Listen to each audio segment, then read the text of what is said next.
Abrimos, señoras y señores, la tertulia en este viernes que es 24 de julio de 2020. Vamos con los saludos para Alejandro Aval. Buen día. Buen día, Emiliano. Y el problema de Gonzalo con el asunto este del tiempo son los hectopascales, los 1013 hectopascales. Cuando dijiste eso se quedó mal. Sí, ¿viste? Se petrificó. Juan Grompone, ¿qué tal? Buen día. Buen día, ¿qué tal a todos? Sigo, Gonzalo Pérez del Castillo.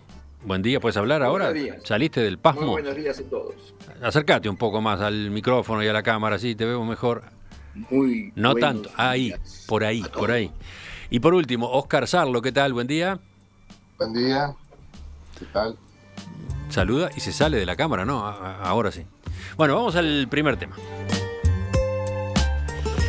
El diputado colorado Ope Pasqué presentó un proyecto de ley que designa al español como el idioma oficial de la República Oriental del Uruguay.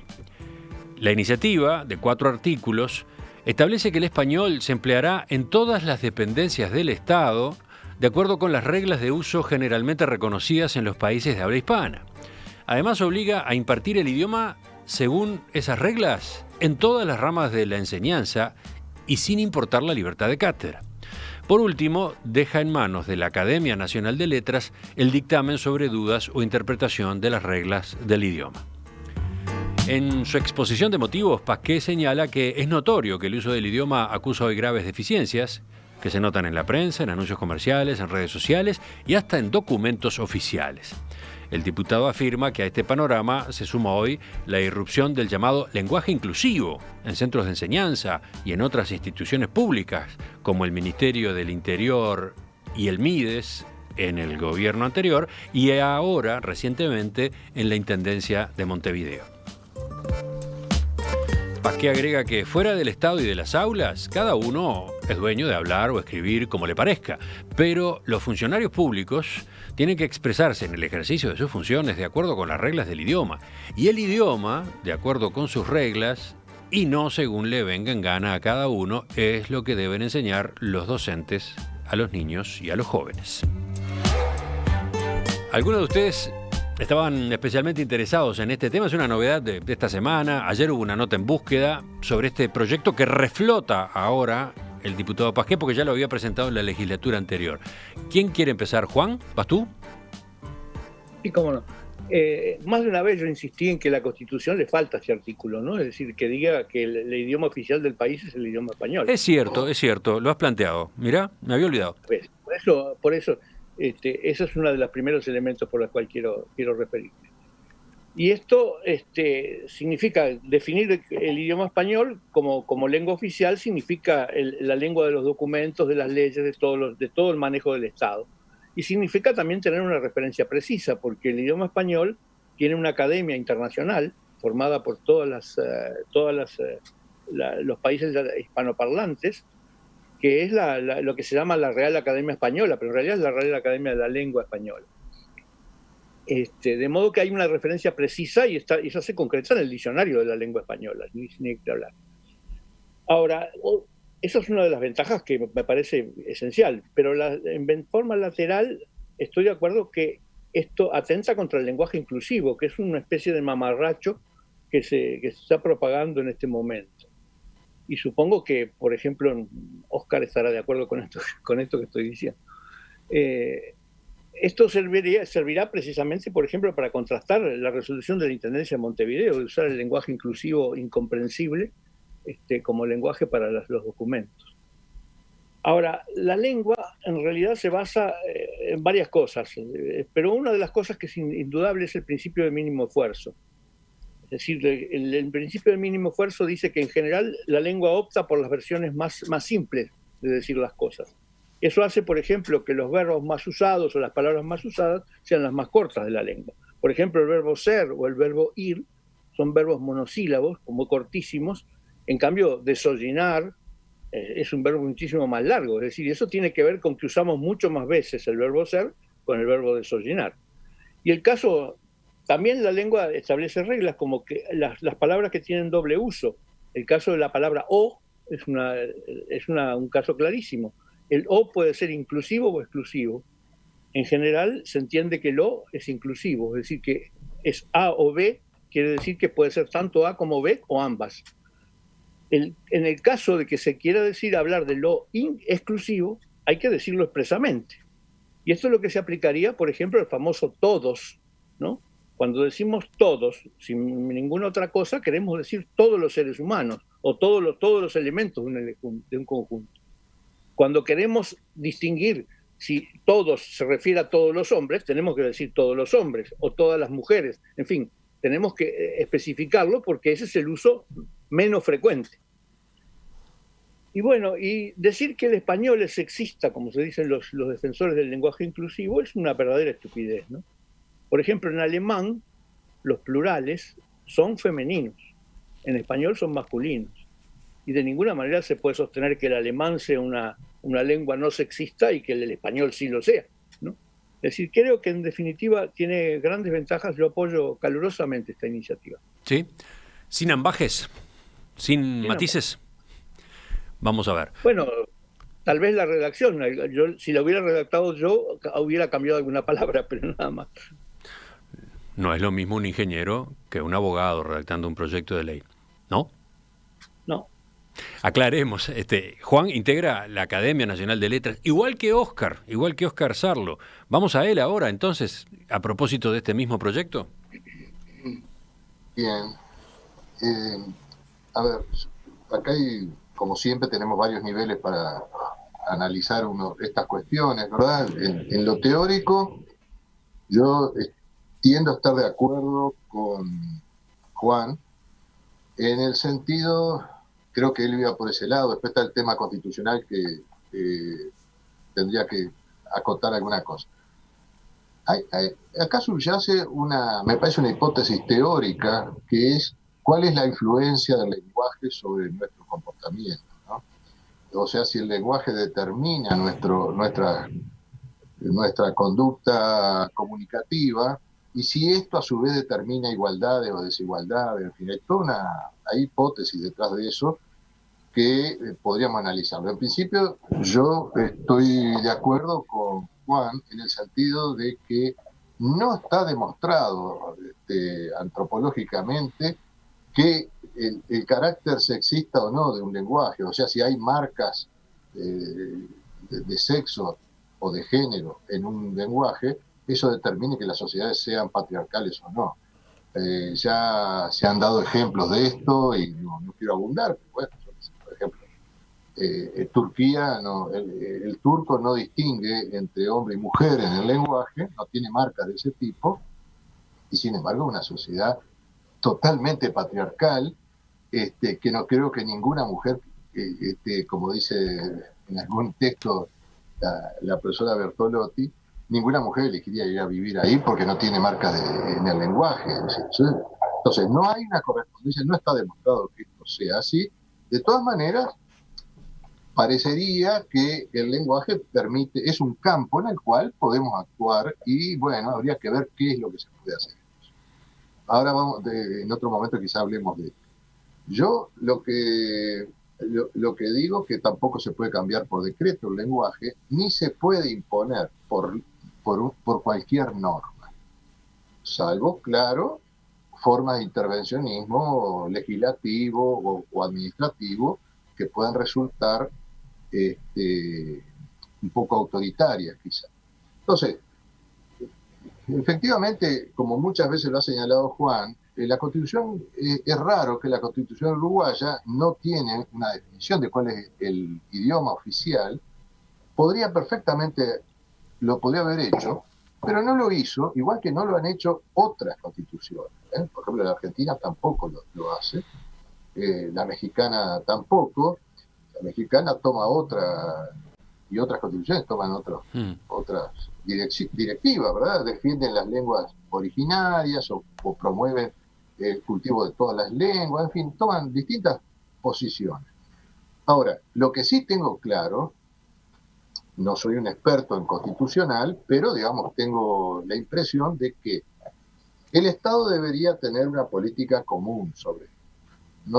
No sería bueno que hubiera guías de redacción para el Parlamento Nacional y otra para las juntas departamentales. Por esa misma razón, entiendo que una definición de un idioma oficial debería ser constitucional. Y por lo tanto, siendo competencia constitucional, porque si fuera una ley, dudo que se pueda aplicar a los municipios. Si fuera una ley, no se va a poder aplicar a los municipios fácilmente. Creo que no está dentro de las competencias del Parlamento. Con lo cual, para mí, la única vía, que no es la que sigue el proyecto, sería una ley interpretativa de la Constitución. Ajá. Y esto podría ser, porque ahí entonces podemos decir, bueno, la Constitución naturalmente adopta este lenguaje, este idioma, y podríamos declararlo y ver qué pasa, si eso pasa el control de constitucionalidad y todo lo que puedan plantear las intendencias. Pero quiero señalar, además, ahora ya entrando directamente, esto es el plano jurídico, ¿no? Primera reflexión. Después el plano político, que sería otro nivel, a mí me llama la atención que aparezca en un gobierno que ha hecho un culto de la libertad y de la espontaneidad del mercado. Ahí voy de vuelta dándole razón a Juan.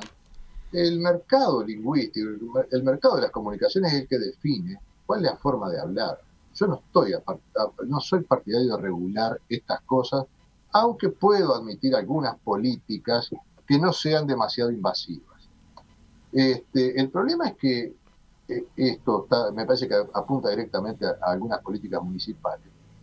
Fueron aprobadas ya hace muchos años por todos los intendentes en el Congreso de Intendentes, con una consultoría española que sigue las pautas de la Unión Europea y de todos los organismos internacionales, y esto fue consensuado ampliamente. Y por último, porque esto ya es un problema periodístico, a mí me sorprende cómo fácilmente se traslada este problema con una de las manifestaciones que tienen esta lucha sobre el lenguaje, que yo no quiero usar los calificativos de Juan, pero que realmente yo desapruebo, que es la de crear un lenguaje artificial. Esto es otra cosa, es crear eso que se llama ahora el lenguaje inclusivo, que cambia la sintaxis del español, se cambia la morfología de los términos en español por X, por arroba y todo ese tipo de cosas. Eso es otra cosa.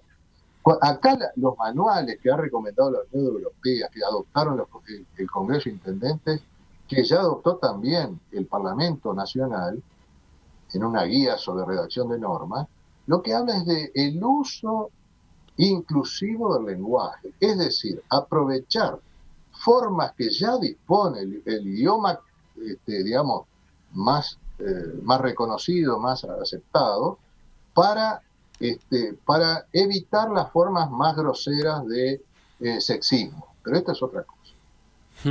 Bueno, tan simple no era el proyecto, ¿eh? Tan rápida no puede darse esta discusión. Las dos intervenciones iniciales fueron bastante largas. Vamos a ver, Gonzalo estaba levantando la mano en este momento. Sí, yo creo que acá hay una dificultad, sin entrar en las profundidades que entraron mis dos antecesores por ser miembros de la Academia Nacional de Letras. Yo creo que tenemos algunas dificultades, pero que la motivación básica del lenguaje inclusivo, yo puedo compartirla. Es decir, si uno en vez de decir en la vida del hombre, dice en la vida del ser humano o en la vida de la gente, no, es más inclusivo, entiendo yo. Pero igual caes en el problema que cae siempre el idioma español, que es que todo tiene un sexo o un género en el idioma español. Esta es una de las cosas más difíciles de explicarle, por ejemplo, a un inglés, o me imagino yo por lo que acaba de decir Oscar, a un turco, de que las cosas tienen sexo, porque en esos otros idiomas no lo tienen. En los idiomas latinos incluso no siempre tienen el mismo sexo. Por ejemplo, la boca y las manos es femenino en los idiomas latinos, que yo conozco. Pero la nariz no, porque la nariz es femenina en español, pero es masculina en francés, le nez, y es masculina en italiano, il naso. Es decir, las cosas tienen sexo. Y yo me he divertido mucho con mis amigos australianos, que fueron los ingleses o angloparlantes que yo más frecuenté, porque ellos me preguntaban por qué era que las cosas tenían sexo. Y entonces, como me divertía, les trataba de explicar que una silla era femenino y un sillón es masculino. Eso más o menos es fácil. Ahora, explicar que la mesa es femenino y el florero es masculino, ahí ya entras en dificultades. Y lo que la pistola sea femenina y el sutién sea masculino es absolutamente inexplicable en ningún lenguaje. Nadie te lo entiende. Y ese es un problema que tiene el idioma español. Las cosas tienen sexo. Entonces, tratar de hacer un lenguaje inclusivo en un idioma en el cual todo tiene sexo o género, es muy complicado. Bueno, Esto no quiere decir que yo soy sensible a que muchas veces se excluye explícitamente a uno de los dos sexos cuando es innecesario. Y en la medida en que eso se pueda remediar, yo estaría de acuerdo. Sin hacer gimnasia, porque se puede llegar a las cosas ridículas con las que, o tener que explicar cosas que son absolutamente inexplicables. Pero en la medida en que sea posible, yo sería sensible. Bueno, y apoyaría. Pero ojo que capaz que nos estamos concentrando demasiado en este ángulo de la discusión posible, ¿no? Lo del lenguaje inclusivo. Hay otros ángulos. Por ejemplo, preguntan desde la audiencia, y no es uno solo el mensaje, ¿qué pasa con un proyecto como este con el portuñol? ¿Qué pasa con el lenguaje que se utiliza en la frontera de Uruguay con Brasil? Nada más que por citar un ejemplo. No sé si Alejandro va a ir por ahí, pero lo acoto, lo incorporo acá para que no nos concentremos solamente en esa otra parte que la hemos discutido tantas veces, por otro lado, ¿no? Alejandro. Bueno, eso último que planteas o que plantea el oyente, me parece que tiene que ver un poquito con lo que, por ejemplo, pasó en nuestra conocida madre patria, con el catalán, con el vasco, ¿verdad? Con el gallego incluso, que son lenguas que, digámosla con mucho más amplitud que el portuñol, que son lenguas locales, ¿no? ¿Verdad? Pero el problema ese ya me parece que es distinto. A ver, a mí lo que más me preocupa de todo este asunto es lo que pasa en las redes sociales, es lo que pasa en los WhatsApp, es lo que pasa en Instagram, en Facebook y bueno, y en general en Internet, ¿verdad? Donde cada vez más, y sobre todo los menores, no colocan signos de interrogación o los colocan mal, conjugan mal los verbos, o incluso de repente uno mismo lo hace, ¿no? ¿Verdad? No sabemos lo que es un adverbio, una preposición, bueno, un lío bárbaro, una degeneración del empleo del lenguaje tremendo, que en buena parte lo hace incomprensible y además impide tener, una comprensión común muchas veces de lo que se está diciendo, de lo que se quiere expresar. Eso me preocupa mucho. Y lo digo porque en el proyecto de Pasquet, con el cual, bueno, salvo como dijo Juan, alguna modificación de palabra más o menos que uno pudiera poner, con el cual coincido, se insiste también en el tema no solo del lenguaje oficial para los organismos de gobierno, que me parece muy bien, sino también para los medios de enseñanza, ¿no? ¿Verdad? Es decir, la enseñanza al español en los centros de enseñanza público y privado.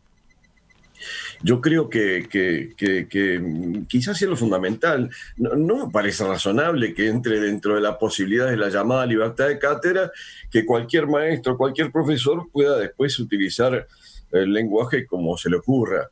El lenguaje va evolucionando, por supuesto que va evolucionando. No es lo mismo en la época, yo que sé, de lo que podemos leer en el Quijote, con Cervantes, ¿no? ¿Verdad? Que lo que podemos leer ahora, sobre todo en la versión original y no adaptada del Quijote. Y digo solo eso para poner un ejemplo que nos parece bastante claro a todos los que hemos leído el Quijote. Pero va evolucionando, pero una cosa es una evolución aceptada y otra cosa es una evolución impuesta o desordenada, que lo único que hace es terminando de tergiversar totalmente el empleo del idioma. Fíjate, Emiliano, que eso ni siquiera es lo que pasa con el portuñol, porque si uno va a Artigas o a Rivera, quizás Salto también, eh, probablemente en Cerro Largo, hay una cierta uniformidad en el empleo del famoso portuñol. No quiero decir que haya que enseñar el portuñol como tal, aunque eventualmente podría ser, quizás en esas zonas localizadas, pero no es lo mismo eso que algo que se está tratando de imponer desde afuera sin que naturalmente salga. Me parece de locos, pero de locos, la resolución del intendente e incluso la que había del Ministerio del Interior. Bueno, no sé, podría hablar tanto de esto como cualquiera de los compañeros, o tú mismo, o los los oyentes, que creo que no nos da el tiempo. Bueno, pero a ver, dijiste al pasar algo con respecto a lo que el proyecto indica en torno a la libertad de cátedra. ¿No te hace ruido cuando señala Lo que más la libertad de cátedra no exonera del cumplimiento de la ley? Porque hay oyentes que están indignados por eso, están preocupados por eso. Pero me parece que no. No se trata de un tema de libertad de cátedra, sino que se trata de imponer ciertas reglas. En los programas de cualquier asignatura de secundaria, para decir un ejemplo, hay un programa oficial que debe ser respetado y que incluso es controlado por enseñanza secundaria, de que se imparta así. Y eso no viola la libertad de cátedra. A ver. Y mucho menos creo que violaría la libertad de cátedra el decir, miren, que hay que enseñar el idioma castellano y no lo que se le ocurra que debe ser el lenguaje para comunicarse al profesor que está dictando una determinada materia. Bueno, y ahí viene la otra parte. Dice el texto que el español es el idioma oficial y que se empleará de acuerdo con las reglas de uso generalmente reconocidas en los países de habla hispana. ¿Y eso qué significa? Después... Eso es una de las cosas que modificaría yo. Ahí está, ¿no? Porque ¿cómo se determina eso, las reglas de uso generalmente reconocidas en los países de habla hispana? Por la economía del lenguaje, el principio de economía del lenguaje, lo que debería decir es por el diccionario de la lengua española, que es un consenso de 20 y tantas academias, de modo que está perfectamente bien definido. Si hay algo bien definido en este mundo es que es la lengua española. Eso es un punto. Y quería hablar sobre la libertad de cátedra. La libertad de cátedra no ampara a una persona que quiera dar tiene que dar, por ejemplo, historia, que se vaya a la clase y la dé en ruso, o la dé en italiano, porque la libertad de cátedra lo ampara. Es decir, no puede hacer eso. No, la libertad de cátedra no ampara a una persona que en lugar de dar el álgebra común dé una álgebra moderna, por ejemplo. Es decir, no es cierto que la libertad de cátedra ampara cualquier cosa. De modo que me parece que esa objeción no sirve. Sobre esos dos puntos, Óscar, ¿qué decís tú? Sí, bueno, la verdad que esto tiene mucho, se van abriendo nuevos problemas, ¿no? Es decir, a ver, una cosa, y me parece que se vuelve a insistir, yo traté de que se aclarara, una cosa es el uso inclusivo del lenguaje y otra cosa es introducir nuevos grafemas o nuevos morfemas y nuevas formas de escribir los términos de un supuesto español. Si no separamos esto, no sé, Alejandro dijo, es un disparate lo que dice el intendente, pero ¿alguien vio cuál es la guía que se va a hacer? Yo no la vi, pero conozco lo que se aprobó en el Congreso de Intendentes y no habla nada de eso. Eso es otra cosa. Y se está usando una y otra vez para desacreditar algunas cuestiones que el propio Parlamento ya ha aprobado. Segundo, lo que recién planteaba Juan, estoy de acuerdo, acá hay un problema en términos legislativos, normativos, digamos. El texto tiene un problema porque remite a una práctica, a un uso. Entonces, la serpiente se muerde la cola. Yo remito a una práctica. La práctica es lo que quieren cambiar los que hacen política de género en el lenguaje. O sea que si mañana el uso se impone de un nuevo tipo de lenguaje, entonces tendremos que todos hablar obligatoriamente. Es decir, no está regulando nada. Uh-huh. La otra vía, que es la que propone Juan, de designar el español de la Real Academia, es resignar la existencia de un idioma español del Uruguay, que lo ha reconocido Google, lo reconocen todos los grandes procesadores de texto, tenemos un diccionario. Entonces, ¿cuál es la forma? Que el portuñol quede afuera, que la ley de educación lo reconocía. Entonces, parecería que es más prudente reconocer que el tema es, desde luego, un profesor que hable en un lenguaje que nadie lo entiende, lo destituirán, me imagino, porque hay un problema que no se hace entender, no está cumpliendo su función. Ahora, si él quisiera exigirle a otro otra razón para destituirlo, yo creo que ahí hay todo un tema que, digamos, groseramente planteado lleva a eso, no está cumpliendo su función. Bueno, no me queda claro cómo se define entonces ese idioma español que sería obligatorio. Por eso es que no está definido fácilmente, nadie se anima a definirlo muy bien. Y después todavía están ustedes que van a tener un trabajo bárbaro, ¿no? Porque el artículo 4 deja en manos de la Academia Nacional de Letras el dictamen sobre dudas o interpretación de las reglas. Prepárate, Óscar, prepárate, Juan.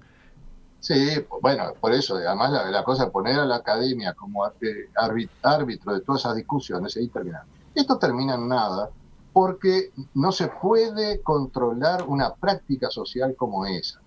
En lo que va a terminar, ya se saben, estos intervencionismos del Estado en cuestiones que son inmanejables, pasó con el aborto, pasa con una cantidad de cosas, solamente va a terminar castigando a quienes el que está en el poder quiera castigar. Y van a perseguir al que quiera. No va a haber posibilidad de vigilar el uso del lenguaje. Eso tiene que quedar librado a la interacción. Prohibir formas deformativas del lenguaje, bueno, a mí me parece que eso habría que decirlo expresamente. Pero el uso del lenguaje, renunciar a nuestra condición de una sociedad autónoma para definir nuestro modo de hablar, que siempre va por una cuestión de hay una economía, el lenguaje, eso me parece que sería tremendo, no se puede hacer, y uno no puede aprobar oficialmente el diccionario de la Real Academia, porque someternos a una autoridad que no pertenece a nuestro país. Bueno, el tiempo corre y quedan más intervenciones todavía. Vamos a cerrar por hoy el asunto. Gonzalo. No, está bien, no, porque todos quieren hablar, ¿no? Si quedo solo yo, no. No, queda Alejandro también. Bueno, lo que yo digo, a mí me parece que no es que, tal vez yo siento como una contradicción en lo que están diciendo nuestros colegas de la academia, en el sentido de que veo, por un lado, la admisión de que una lengua es una cosa viva y que por lo tanto va cambiando a medida que la gente le va dando uso para esto o aquello. Pero yo creo que es innegable que uno de los grandes movimientos de opinión pública a nivel mundial en lo que va del siglo XXI es el tema de la igualdad de género. Y es una cosa real, no es una cosa inventada. Yo en lo personal estoy absolutamente opuesto a todo eso, los todes en vez de los todos o todas, me parece ridículo. Pero reconozco que es un movimiento muy vivo y creciente y que está buscando ciertos reconocimientos. También en la forma en la que hablamos. Y como dije anteriormente, yo creo que hay ciertas cosas que sí se podrían ajustar mínima, que no ofenda a la raíz o la lógica de la lengua, pero que se podrían ajustar para no excluir a las mujeres de cosas de las cuales no tienen que ser excluidas, ¿no? Como decía antes, el destino del hombre no tiene por qué ser el destino, puede perfectamente ser cambiado por otra palabra que no ofenda al idioma español, pero que sea más inclusivo. Entonces encuentro que hay ahí como una rigidez por un lado, pero al mismo tiempo el reconocimiento de que la lengua es una cosa viva que va cambiando y este impulso de la igualdad de género es uno de los impulsos más importantes que hay en la sociedad hoy día. Uh-huh. Qué suerte que dijiste eso, Gonzalo, porque aparecen mensajes como este que tengo acá. Qué raro, 5 hombres mayores juntos poniendo en cuestión el lenguaje o políticas inclusivas. Bueno, sí, hoy nos quedó una tertulia Club de Toby, pero por suerte hay cabezas abiertas acá, muy despejadas, como la de Gonzalo. Alejandro, dale tú. Bueno, después de individualizar a Gonzalo como el despejado, no sé si hablo, pero ¿podrás discutir que es la cabeza más despejada que tenemos en la tertulia de hoy? Bueno, sí, reconozco que sí, no tiene ni un pelo de tonto y y en ese sentido. Lo mal que agregaste lo de tonto. Pero vamos de vuelta. Es una de las cabezas más brillantes que Bueno, pero volviendo rápidamente al tema, bueno, nada más que dos brevísimos comentarios. Por supuesto que estoy de acuerdo, muy de acuerdo con lo que dice Gonzalo, de que en vez de decir los hombres piensan, podríamos decir las personas piensan. Por supuesto, eso está dentro de lo que es razonable que se emplee como una expresión del idioma castellano, del idioma español. Pero sigo insistiendo, no me parece admisible que en una escuela, y sobre todo en un liceo, se empleen lenguajes absurdos, tan alejados de la realidad y forzados, que no son fruto de la evolución natural de la lengua en una comunidad, sino de tratar de imponer algo de una manera artificial. Así me parece, por lo menos. ¿Pero y eso se solucionaría con un proyecto como este? Y estoy de acuerdo con un proyecto como este, con algunos arreglos, entre otros, y un poco en broma, pero también en serio. No sé si la lengua es la española o es el castellano, porque también reivindicamos de hace mucho los que tenemos ascendencia vasca, la lengua vasca y o el idioma vasco y por supuesto el catalán y el gallego también. Pero bueno, a mí me gusta hablar de la lengua castellana y no de la lengua española, pero bueno, eso es un detalle absolutamente menor en lo que estamos hablando. Y estoy de acuerdo con el proyecto, quizás con algún arreglo. Pero yo vuelvo a preguntar, perdón, Emiliano, ¿alguien está proponiendo usar el todes y todo ese tipo, esa parafernalia? ¿Alguien está proponiendo? Porque están creando una grieta donde no la hay. ¿Alguien está proponiendo eso? Sí, me permito. Me parece que están creando un fantasma que no existe. Mira, yo tengo el conocimiento directo por una persona, un muchacho que yo conozco, por lo menos lo que él me dice, él me transmite lo que le dice un profesor de liceo, que le habla en ese lenguaje artificialmente inclusivo al cual nos estamos refiriendo y al cual tú mencionaste recién una expresión suya. Acá lo que se está diciendo es que la intendencia o algunas intendencias están tratando de imponer esto. Así arrancó esta polémica y el proyecto. ¿Alguien comprobó que se esté tratando de imponer legalmente o administrativamente el uso de eso? Terminemos con esto. Hay unos comentarios de Sartú que se hicieron en las redes, incluso creo que Ronzoni lo recogió, en el cual se menciona también eso de la resolución de la intendencia, que es un asunto que, yo no me he preocupado de mirarlo. Habría que buscarlo a ver si efectivamente es así. Pero está demasiado comentado de hace ya bastante tiempo sin que nadie formalmente desde la intendencia lo desmienta. Por lo pronto esa es la lógica de las redes. Inventan una cosa, empiezan a editorializar, termina un proyecto de ley y el fenómeno yo no lo he visto. Bien. No, espera, el proyecto de ley está buena Mirá, hace un año. El proyecto de Pasqué es de hace un año, ahora vuelve. No, pero está buena la puntualización que hace Óscar. Creo que tenemos que aclarar justamente por dónde va esa normativa de la Intendencia de Montevideo. Lo dejamos para retomar en el programa en estos días, la semana que viene, sin problema. Ya continuamos en la tertulia.